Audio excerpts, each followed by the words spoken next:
सब का जन्म किसी उद्देश्य के लिए होता है। हम अपने जीवन का मंतव्य पूर्ण करके अपने गंतव्य पर चले जाते हैं। और यदि एक वीर अपने जीवन का उद्देश्य पूर्ण करते समय वीर गति को प्राप्त हो जाए तो उसे मोक्ष की प्राप्ति होती है।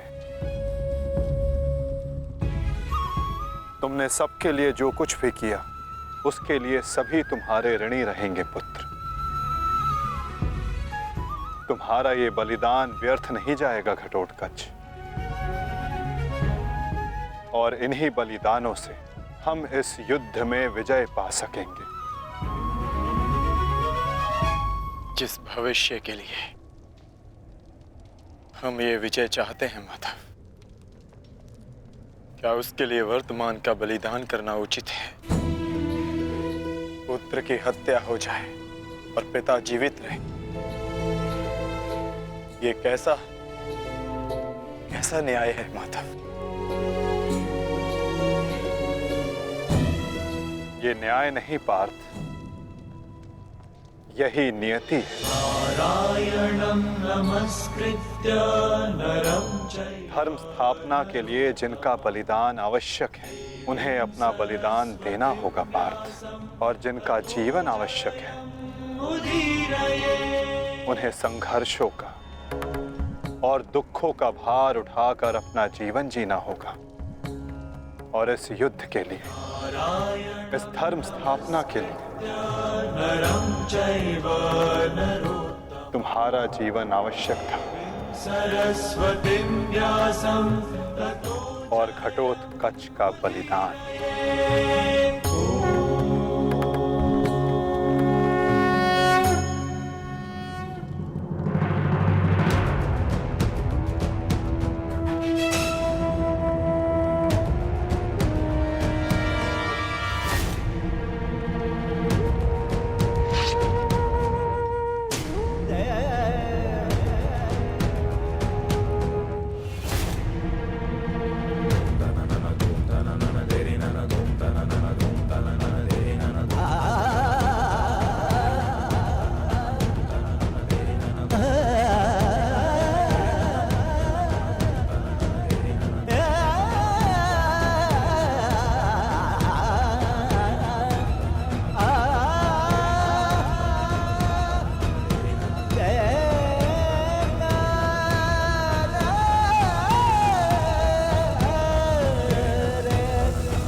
बहुत हो गया प्रतिक्रमण, अब प्रतिकार होगा।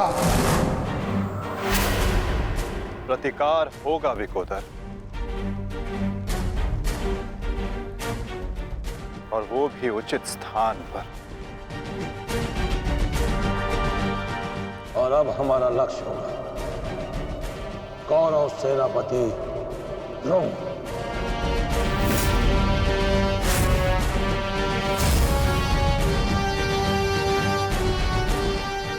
हाँ पिताश्री, कर्ण के पास केवल एक ही अस्त्र था अर्जुन के विरुद्ध, और वो उसका प्रयोग कर चुका है। अब ना तो उसके पास कोई शक्ति है और ना ही कोई कवच, इसलिए अब वो हमारे लिए संकट नहीं, किंतु आचार्य द्रोण को रोकना अति आवश्यक है।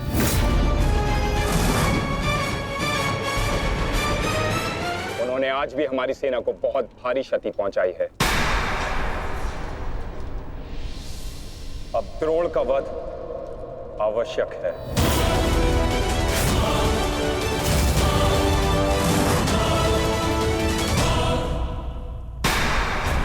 पिताश्री, पिताश्री,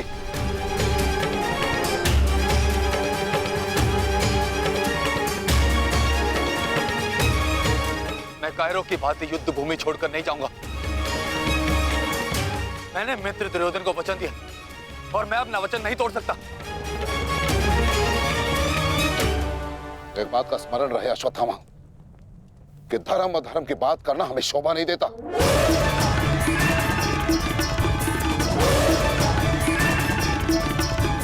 स्मरण है तुम्हें युद्ध भूमि में क्या हुआ? भीम तुम्हारा वध करने वाला था पुत्र। उसने यदि आज नहीं किया तो कल अवश्य कर देगा। मेरे पास तुम्हारे मृत्यु देखने का साहस नहीं है, उतनी शक्ति नहीं है मेरे पास, उतनी शक्ति नहीं है मेरे पास पुत्र। यदि तुम चाहते हो कि मैं यह युद्ध लड़ूं, तो तुम्हें युद्ध भूमि का त्याग देना होगा।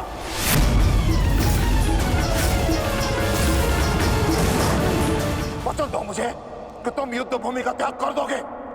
वचन दो। आचार्य द्रोण,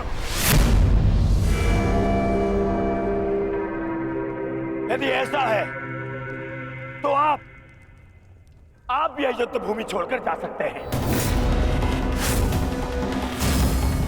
परंतु मेरा यह मित्र कहीं नहीं जाएगा। वैसे भी आप हमारे सेनापति हैं ना। सेनापति होने के पश्चात भी आप उन विपक्षियों का कुछ कर नहीं पाए, क्योंकि वो विपक्षी आपके प्रिय शिष्य हैं, इसलिए रक्षा नहीं कर पाए हैं आप। शांत हो जाओ मित्र।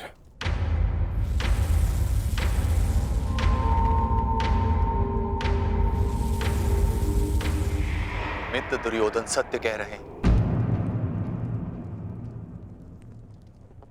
मेरे पिता ने पक्षपात किया है।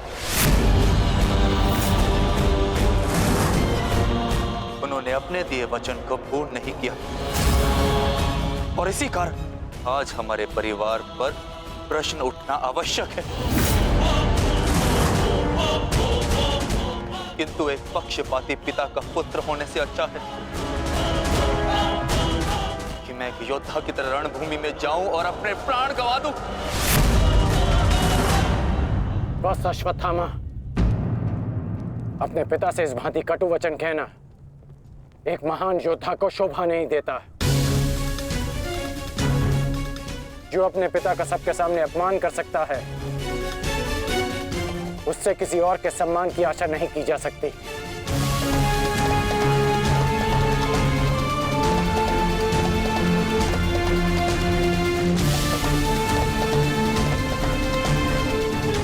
क्षमा कर दीजिए पिताश्री, परंतु मैं इस युद्ध भूमि को छोड़कर कहीं नहीं जाऊंगा।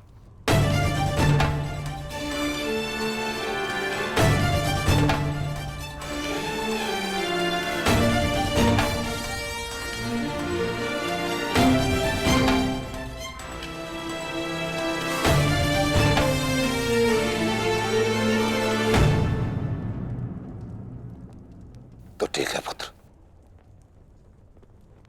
मैं तुम्हारी इच्छा का मान रखता हूं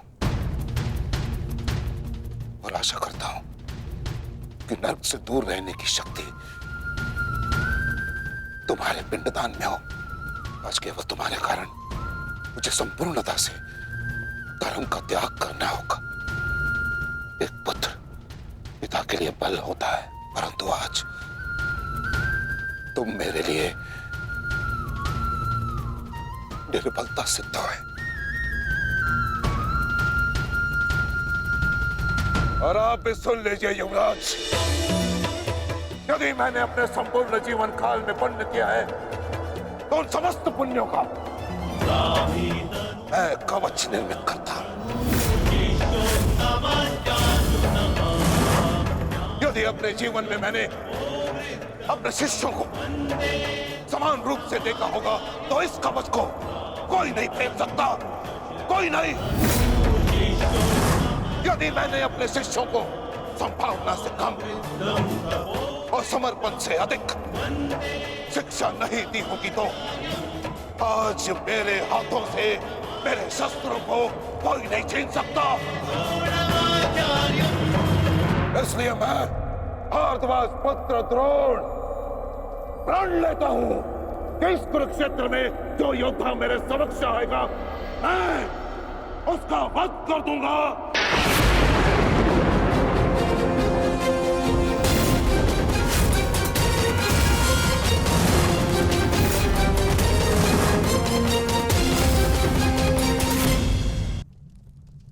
आचार्य द्रोण का वध करना सरल नहीं।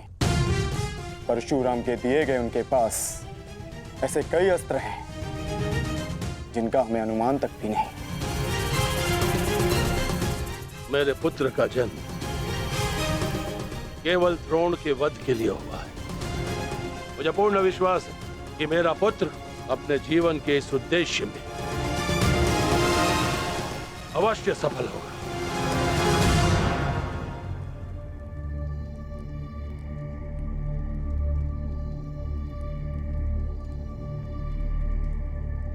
ये युद्ध सरल नहीं है कर्ण। तुम्हें अपना ध्यान केवल युद्ध पर केंद्रित करना होगा। मेरी चिंता का कारण मोह है वृषाली। वो मोह जो बड़े से बड़े योद्धा को निर्बल कर देता है, और किसी की निर्बलता शत्रु का सबसे बड़ा शस्त्र न बन जाए। बस इसी बात की चिंता है। तुम्हारी चिंता स्वाभाविक है पार्थ। आचार्य द्रोण का वध करना सरल नहीं है, दृष्टद्युम्न के लिए भी नहीं।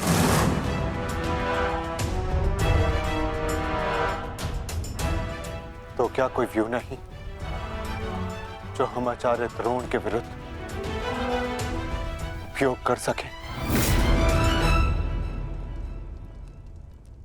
मैंने कहा कि आचार्य द्रोण का वध करना सरल नहीं। मैंने ये नहीं कहा कि ऐसा करना असंभव है।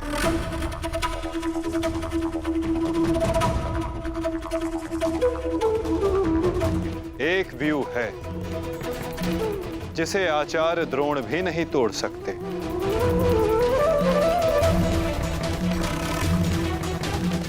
पुत्र मोह व्यू। आचार्य द्रोण को परास्त करने का केवल एक ही अस्त्र है,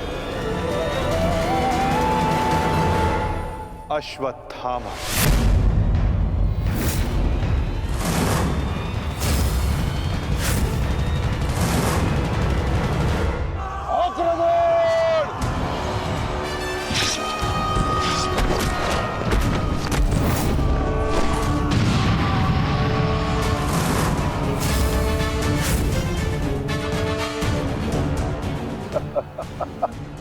अच्छा है, तीसों भाई एक साथ मेरे समक्ष आ गए। अब नर्क तक की यात्रा के मार्ग में एकाकी अनुभव नहीं करोगे। सावधान भीम।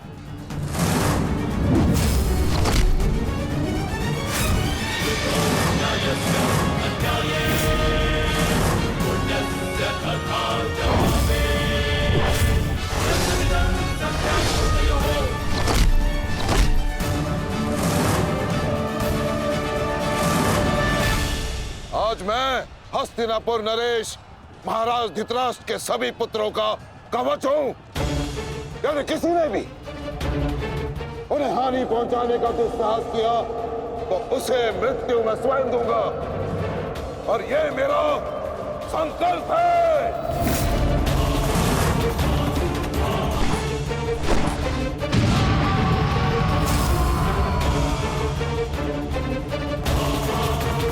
माधव, अश्वत्थामा को घेरने की योजना क्या है? हमारी योजना तो कब की प्रारंभ हो चुकी है पार्थ।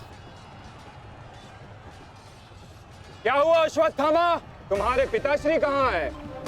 कहीं अपने काल को आता देख, कहीं छिप तो नहीं गए? दृष्टद्युम्न!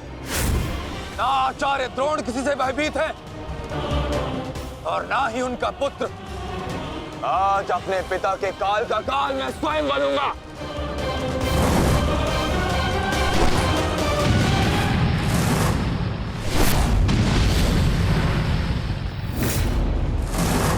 बस इतना ही सीखा है अपने पिता से? आओ अश्वत्थामा, आज मैं तुम्हें जीवन का पाठ पढ़ाता हूं। भाग कहां रहे हो कायर? साहस है तो द्वंद्व करो। आरती, पीछा करो।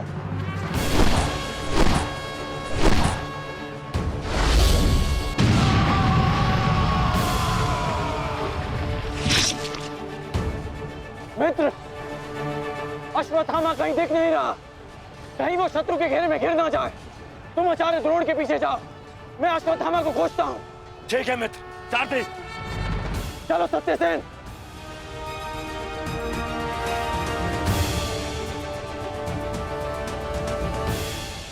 तुम मेरे पिताश्री के काल हो, मेरे नहीं। परंतु आज मैं तुम्हारा काल बन कर आया हूं। सावधान!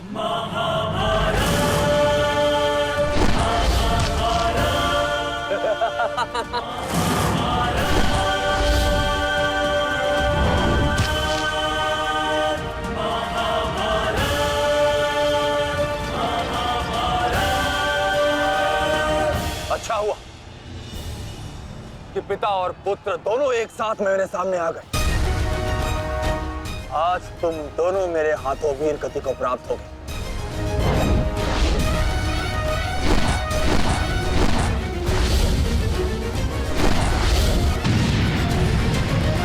गुरुदेव, आज तो आपने भीम से अश्वत्थामा को बचा लिया था, किंतु कब तक?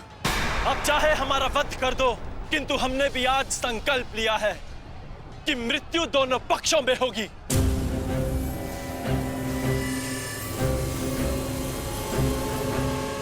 चलो सारथी, हमें वापस जाना है। शीघ्र करो। अश्वत्थामा का अश्वत्थामा कहीं दिखाई नहीं दे रहा आचार्य, परंतु कर्ण उसी की खोज में गया है। चलो सारथी।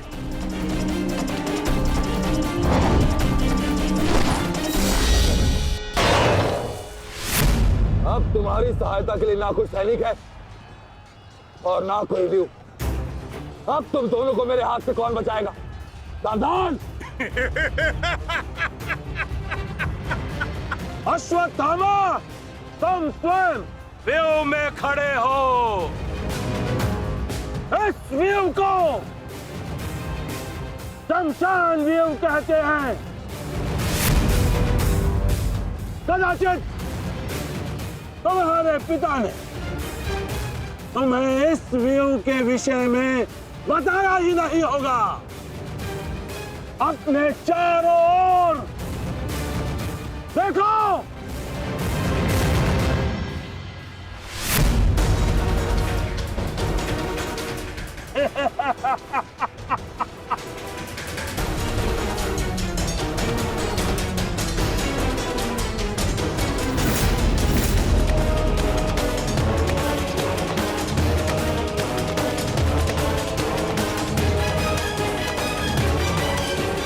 अश्वत्थामा, सावधान!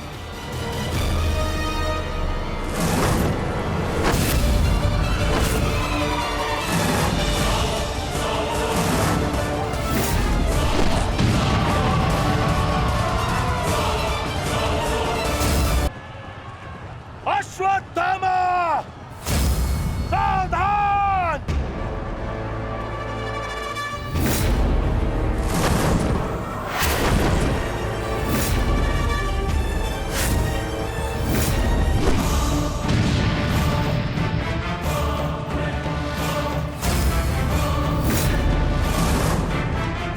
दूसरों की चिता के लिए सजाई गई लकड़ी कभी कभी स्वयं को भी जला देती है। धृष्टद्युम्न, अर्जुन, अंगराज कर्ण अश्वत्थामा की रक्षा के लिए शमशान व्यू में आ चुका है। हमारी योजना संकट में है।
स्मरण है ना कि हमारा द्वंद्व का निर्णय आना अभी शेष है। मैं युद्ध का आह्वान देता हूं।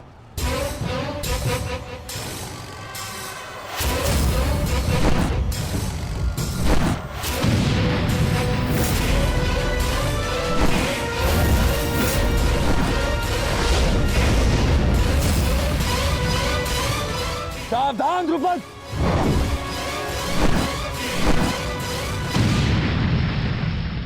मेरा ही राज्य मुझसे ही छीनकर मुझे ही आधा राज्य भीख में दिया तुम्हारे पिता ने, और जिस आधे राज्य पर तुम शासन कर रहे हो वो मुझे स्वीकार नहीं है।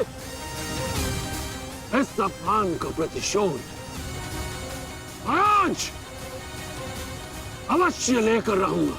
जो अपनी पुत्री का अपमान होने से न रोक सके वो अपने राज्य और अपने सम्मान की रक्षा क्या करेगा? तुम उस विषधर के समान हो जिसके विषदंत टूट चुके हैं। मेरी बात मानो और समर्पण कर दो, तुम्हारे प्राण बचे रहेंगे। प्राण तो अब तेरे नहीं बचेंगे।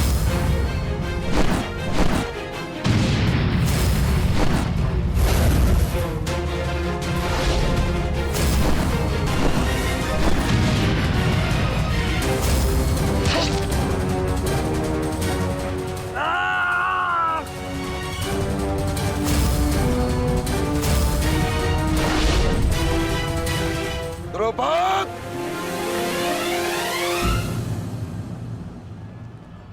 तुम्हारी शत्रुता केवल मेरे साथ है, उसका प्रतिकार तुम मेरे पुत्र से मत लो,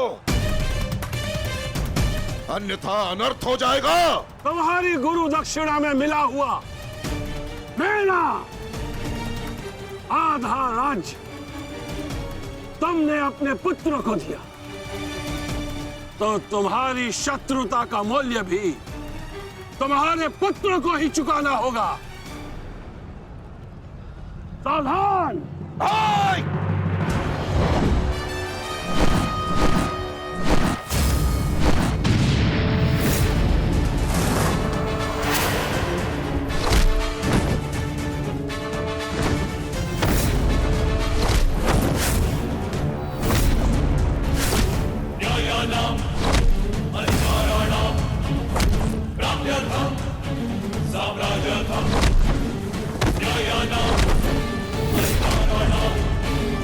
दुर्योधन, भीम ने तुम्हारे और 5 अनुजों का वध कर दिया है और अभी उसकी रक्त पिपासा बुझी नहीं है। दुर्योधन,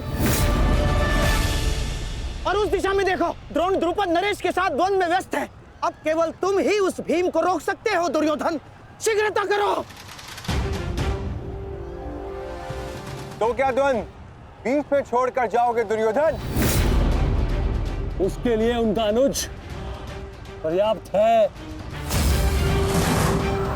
दोस्त, आप जाइए, इनके द्वंद्व की कामना मैं पूर्ण करता हूं।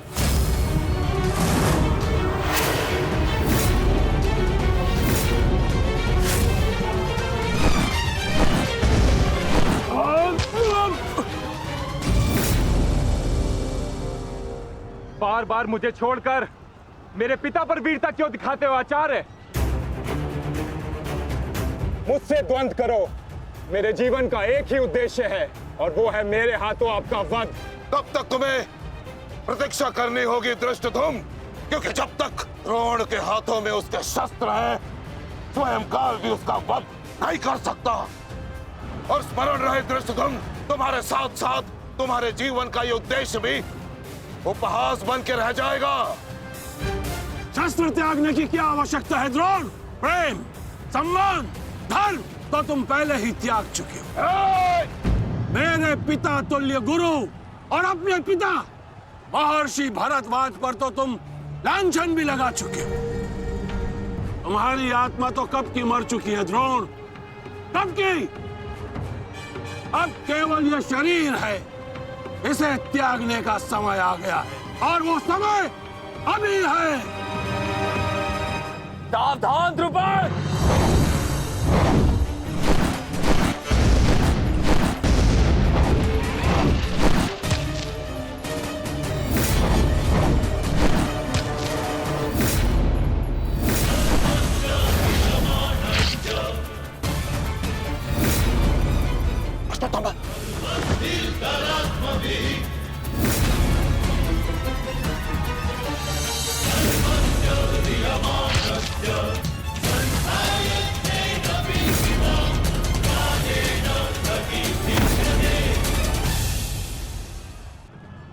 द्रौपद!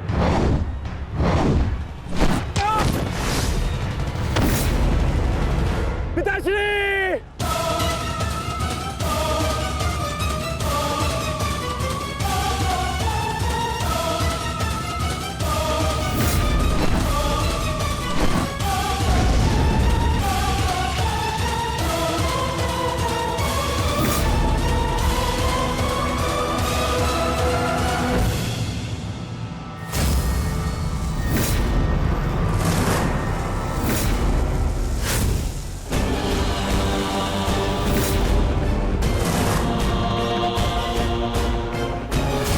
सावधान अश्वत्थामा!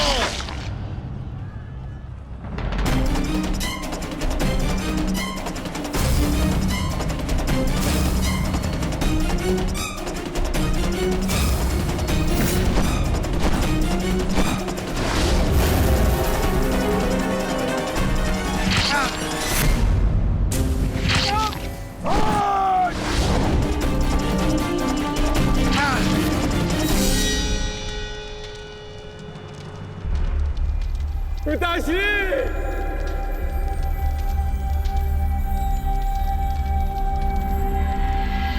आचार्य द्रोण ने क्रोध में आकर अपने अग्नि शस्त्र से पांचाल नरेश को जीवित जला दिया है महाराज। अर्थात आचार्य द्रोण ने अपना वचन पूर्ण किया। उन्हें द्रुपद का वध कर ही दिया। तुम देखना संजय, तुम देखना संजय, एक दिन पांडवों का अंत भी निश्चित है। और दुर्योधन? दुर्योधन कहाँ है संजय?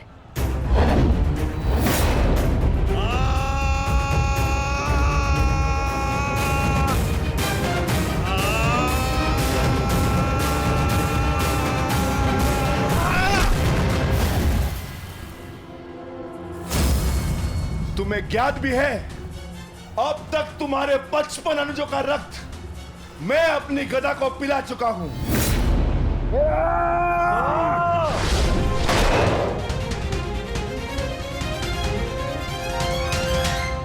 अश्वत्थामा! अश्वत्थामा! उठो, उठो पुत्र, उठो!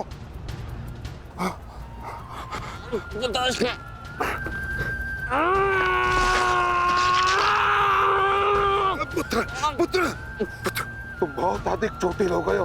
तुम एक काम करो, तुम शिविर में जाओ, जाओ।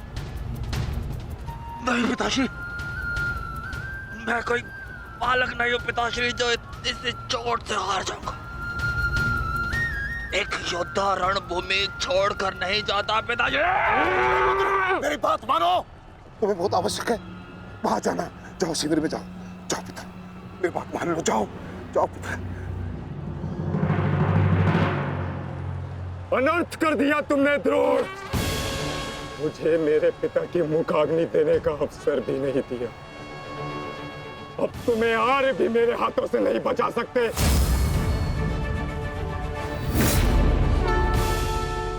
सावधान! मैं जानता हूं तुम एक वीर योद्धा हो, पर तुम बहुत अधिक चोटिल हो गए पुत्र। तुम इस अवस्था में युद्ध नहीं कर सकते। तुम्हें उपचार की आवश्यकता है। जाओ, तुम्हें मेरी शपथ है पुत्र, जाओ। जो आ गया पिताश्री।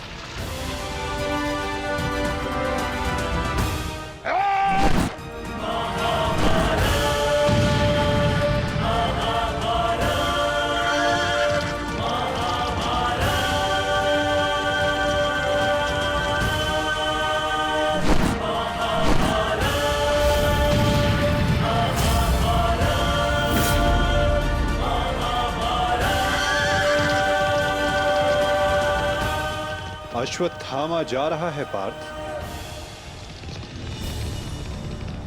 भीम और युधिष्ठिर को संकेत भेजो।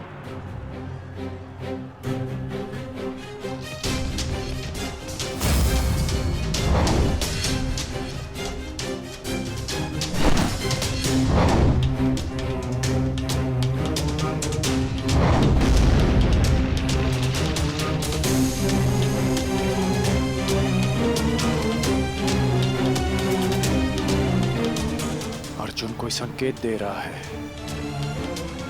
क्या योजना है माधव की?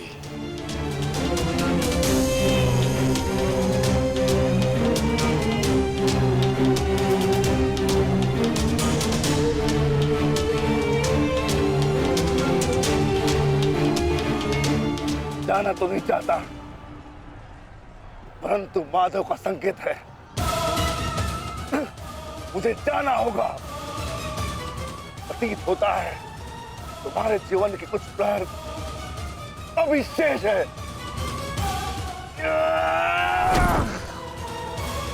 जाओ, जी लो।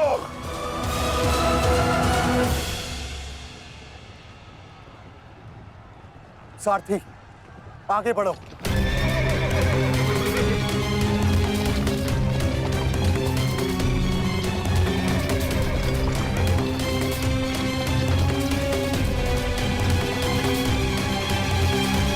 नहीं द्रोण, तुम्हें जाने की अनुमति नहीं है।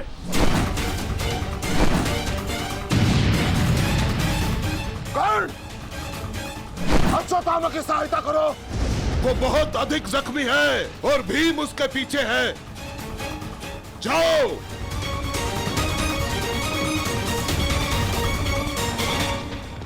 नहीं, मैं कर्ण को जाने नहीं दूंगा आचार्य।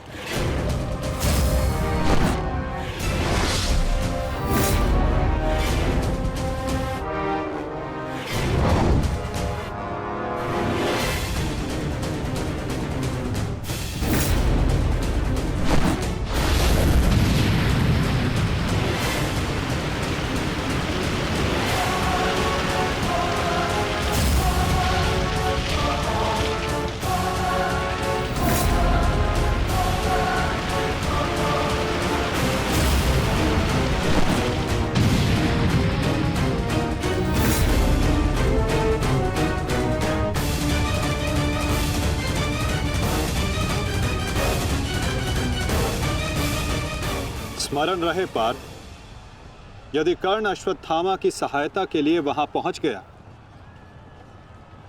तो हमारी योजना विफल हो जाएगी।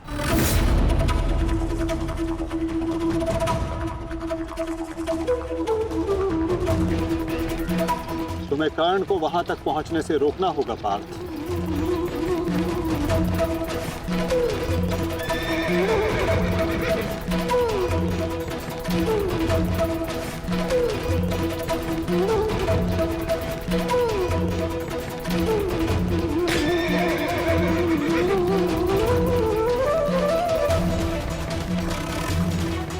हमें केवल अश्वत्थामा के साथ बने रहना है। उसे किसी भी परिस्थिति में अकेला नहीं छोड़ना है। सत्यसेन, शीघ्रता करो।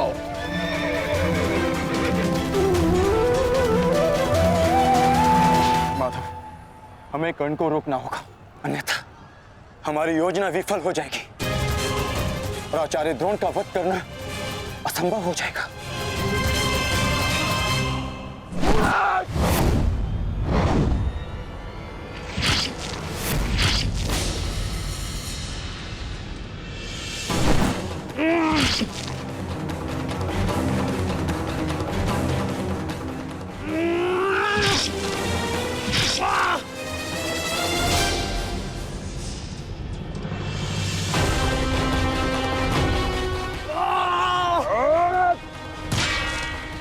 अभी भी समय है। लौट जाओ।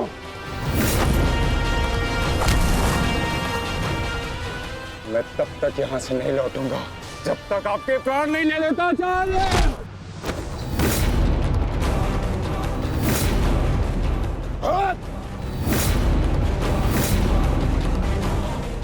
कहा था मैंने कि मैं पिता और पुत्र का वध एक दिन में नहीं करना चाहता, परंतु तुमने मुझे विवश कर दिया।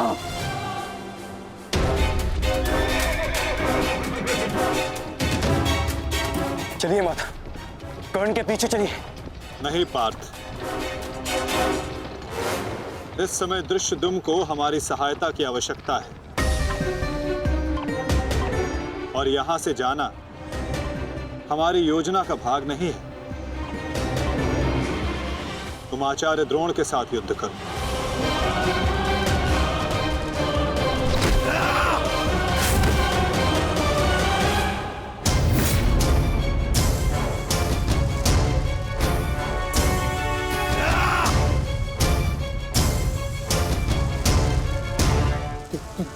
दूर हटो, मैंने कहा दूर हटो, मैंने तब प्रणाम ठीक नहीं होगा, दूर हटो। देखा देश, अंत समय आने पर भी कुछ मूर्खों की अकड़ नहीं जाती, उनकी अकड़ उनके मृत्यु के साथ ही जाती है।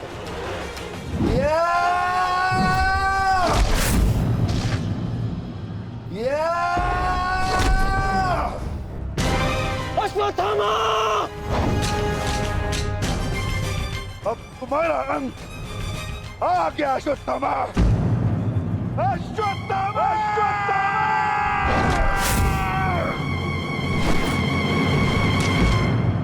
ये तो भीम का स्वर है। कहीं ऐसा तो नहीं कि भीम अश्वत्थामा के साथ द्वंद्व कर रहा हो। मुझे शीघ्र अतिशीघ्र वहां पहुंचना होगा। भीम की गर्जना का आशय आप भी समझते हैं आचार्य कि ये द्वंद्व समाप्त हो गया है, और इस द्वंद्व के समाप्त होने से प्रतीत होता है कि अश्वत्थामा का वध हो चुका है आचार्य।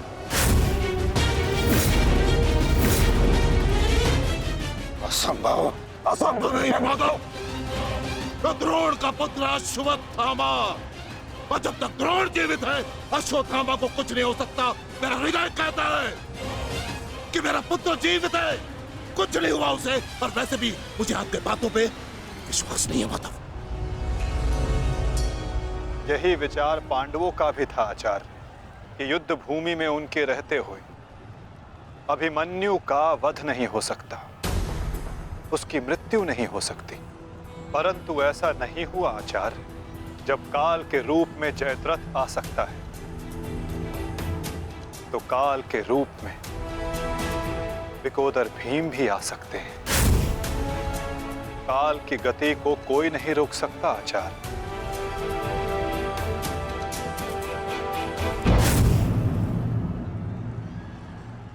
सावधान भीम!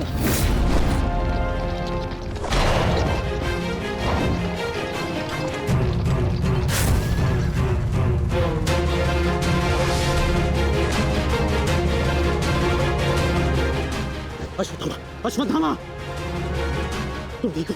तुम ठीक हो? हाँ अंगराज।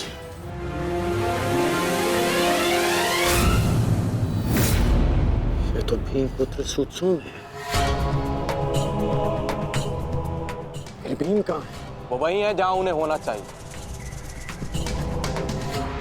आचार्य, आज कर्ण नामक कवच भी अश्वत्थामा की रक्षा नहीं कर पाया।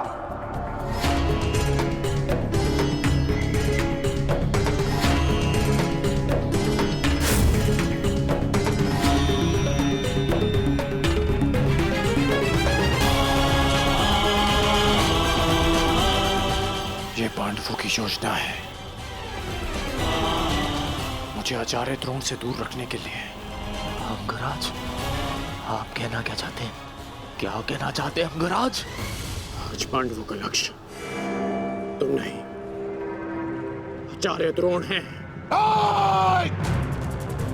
सत्य है ये, मेरा पुत्र अभी तक जीवित है, कुछ नहीं हुआ उसे। सत्य कहो, सत्य कहो भीम।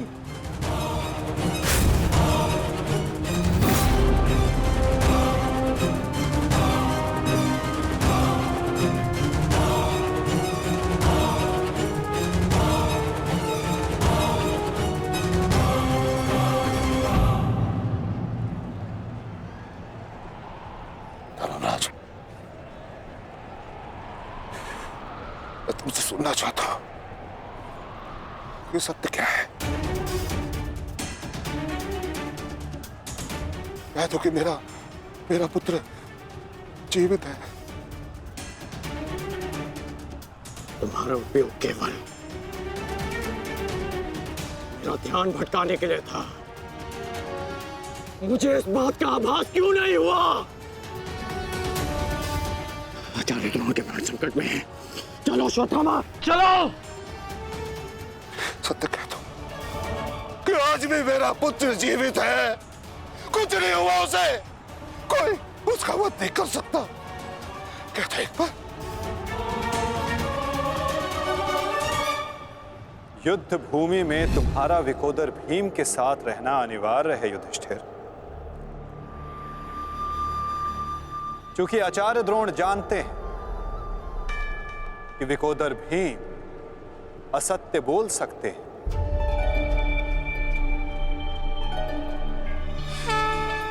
किंतु धर्मराज युधिष्ठिर नहीं। और वो ये सुनिश्चित करने के लिए तुमसे ये प्रश्न अवश्य करेंगे धर्मराज।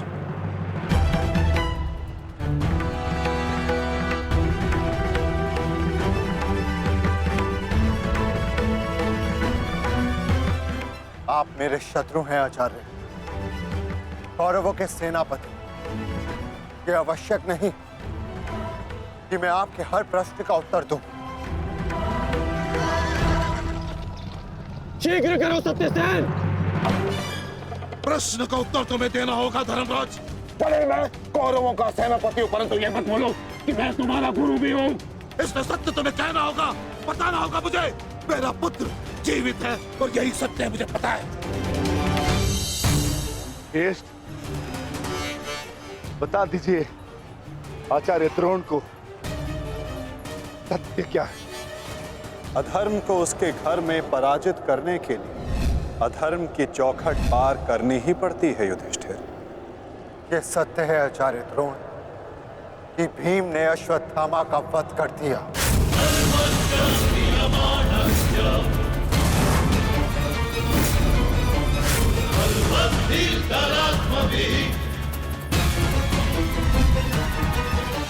नहीं माधव, मैं असत्य नहीं कहूंगा।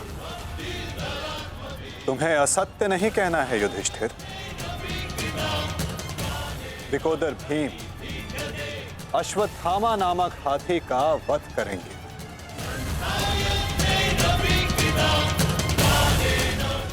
तुम्हें केवल यह कहना है कि अश्वत्थामा मारा गया।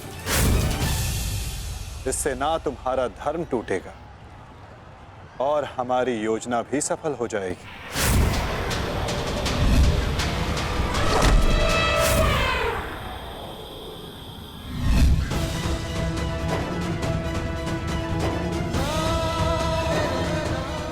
पुनः एक बार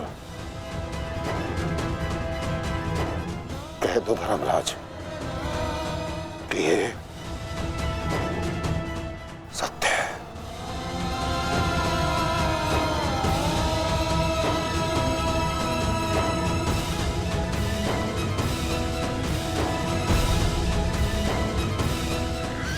शीघ्र करो सत्यसेन। आपने बिल्कुल सही सुना आचार्य द्रोण।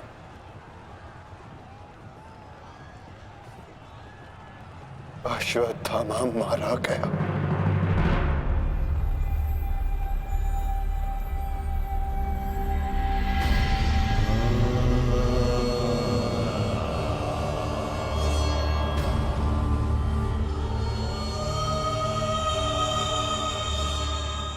परंतु वो एक मनुष्य नहीं,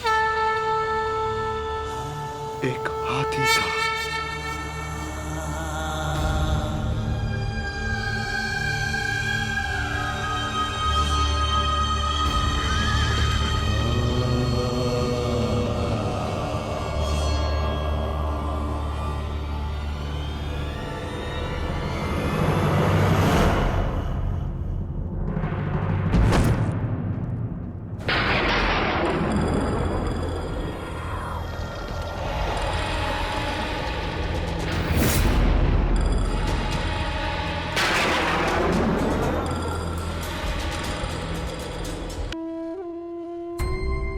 जिस पुत्र के लिए आप आचार्य से शिक्षक बन गए, जिस पुत्र के लिए आपने अपने शिष्यों से गुरु दक्षिणा नहीं मूल्य मांगा,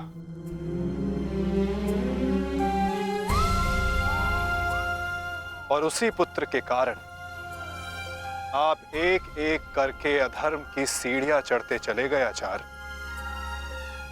मनुष्य प्रेम में उत्थान करता है, परंतु मोह में केवल उसका पतन होता है आचार्य। आप जिसे पुत्र प्रेम समझते रहे वो पुत्र प्रेम नहीं, पुत्र मोह था आचार्य, और वही आपके पतन का कारण भी।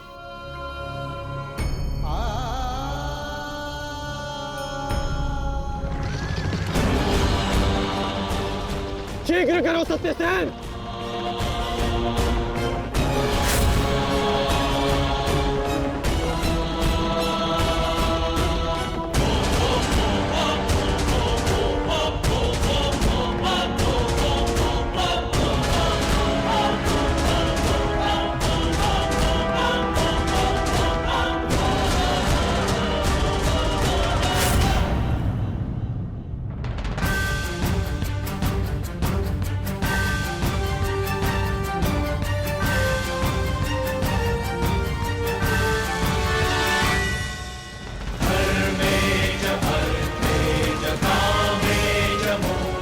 मेरा पुत्र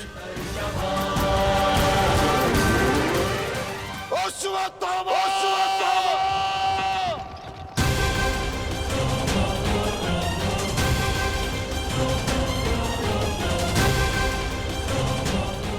आपके साथ छल हुआ है आचार्य।